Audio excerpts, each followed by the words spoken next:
मित्रों नमस्कार। मैं राजेश शुक्ला और आप देख रहे हैं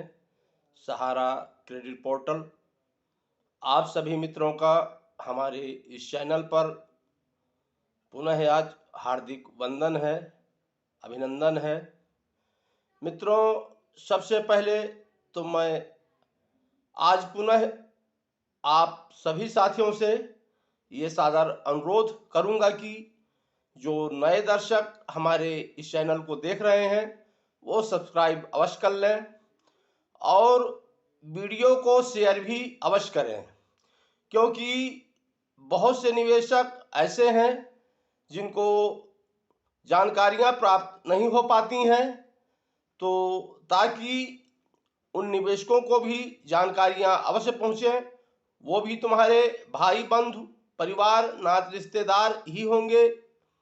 और उनसे होते हुए ये वीडियो सरकार तक अवश्य पहुंचेगा अगर आप लोग शेयर करेंगे तो। मित्रों, सबसे पहले तो मैं आपको बता दूं कि आप सभी दर्शकों के लिए बहुत खुशखबरी का दिन था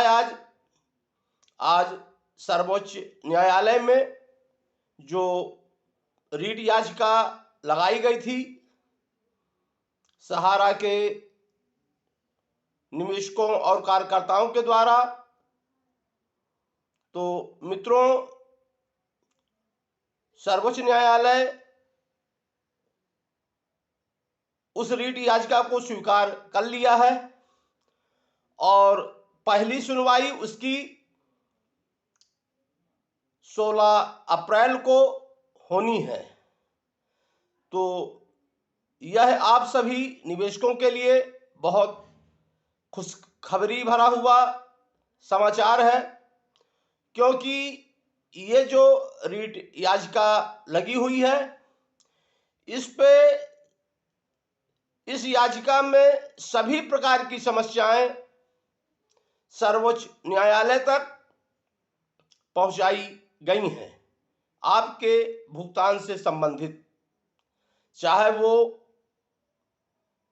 पोर्टल की समस्या हो क्योंकि पोर्टल से भुगतान नहीं हो रहा है, और चाहे वो सिर्फ 10,000 रुपये का ही भुगतान हो जिन लोगों के खातों में आया है, चाहे वह समस्या सरकार के प्रति हो क्योंकि सरकार को भी पार्टी बनाई गई है, इसमें सीआरसीएस को भी पार्टी बनाया गया है और कंपनी को भी पार्टी बनाया गया है। इसके साथ साथ सहारा की जितनी भी सोसाइटियां हैं और जो भी उसके पैरा बैंकिंग में डिवीजन थे जहां निवेशकों का पैसा जमा किया गया था और भुगतान नहीं हो रहा था, तो उन सारी कंपनियों को जो सहारा समूह के अंतर्गत आती हैं, हर विषय में इस याचिका में समस्याओं को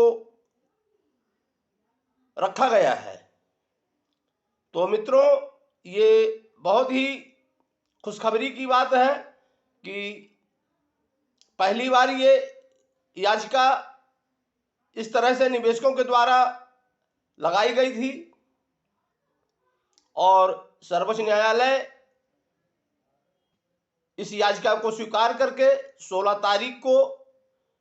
निवेशकों की समस्याएं, निवेशकों की पीड़ा को सुनेगा कि निवेशकों का भुगतान क्यों नहीं हो रहा है और सरकार के द्वारा जो खर्च ज़्यादा आया है, भुगतान कम हुआ है, चुनिंदा निवेशकों को भुगतान मिला है, बाकी लोगों का आवेदन रिजेक्ट कर दिया गया है डिफिशियंसी का मैसेज भेज करके, और जब वो रिक्लेम कर रहे हैं तो रिक्लेम के माध्यम से भी रिजेक्ट हो जा रहे हैं उनके आवेदन। तो इस प्रकार की सारी समस्याएं इसमें अंकित हैं। तो ये आपके लिए बहुत ही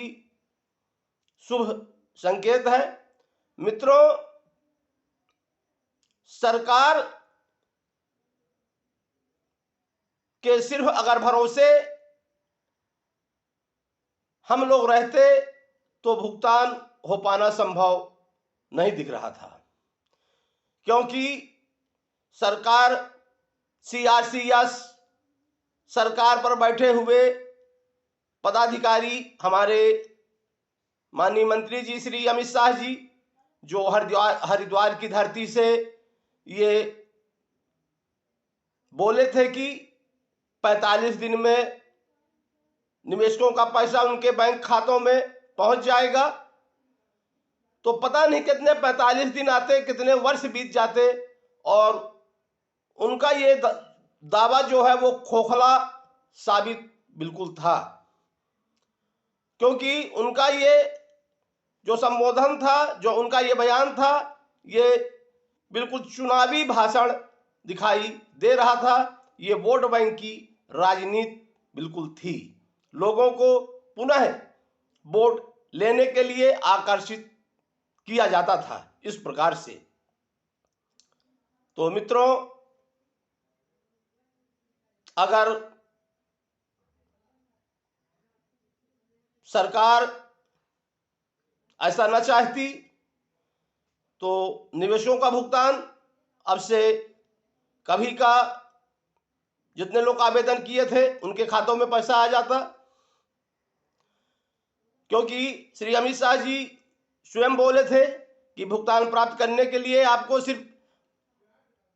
आधार कार्ड, मोबाइल नंबर और मोबाइल नंबर का आधार कार्ड से लिंक होना जरूरी है, तथा सहारा के जो दस्तावेज थे, बॉन्ड, पासबुक, सिर्फ उनको ही प्रथम प्राथमिकता में लिए थे। ये कहीं नहीं बोले थे कि आपका डाटा उपलब्ध नहीं होगा तो हम भुगतान सीआरसीएस के माध्यम से नहीं होगा, रिजेक्ट हो जाएगा। उन्होंने, आप उनका बयान जाकर के सुन सकते हैं, डिस्क्रिप्शन बॉक्स में उनका वीडियो पड़ा हुआ है कि भुगतान प्राप्त करने के लिए सिर्फ 2 चीज की ही आवश्यकता है, एक आधार नंबर, दूसरा मोबाइल नंबर। लेकिन ऐसा नहीं हुआ, तरह तरह की कमियां दिखा करके लोगों के दावा क्लेम को रिजेक्ट कर दिया गया, और अब तो जो रिक्लेम हो रहा है उस पर डेट ऑफ बर्थ के द्वारा भी अगर किसी का गड़बड़ है, एक तारीख भी, एक दिन भी आगे पीछे है, तो उसका भी रिजेक्ट हो जा रहा है। तो मित्रों, यह बहुत ही अच्छा शुभ संकेत है, और अगर ईश्वर चाहा तो अब भुगतान बहुत ही जल्द आप लोगों को मिलना स्टार्ट हो जाएगा। इन्हीं बातों के साथ मैं अपने शब्दों को विराम देता हूं। आप सभी दर्शकों से मैं पुनः वही अनुरोध करूंगा कि आप सभी दर्शक हमारे इस चैनल को सब्सक्राइब अवश्य करें, लाइक करें और शेयर अवश्य करें। आप सभी साथियों को मेरा प्रणाम।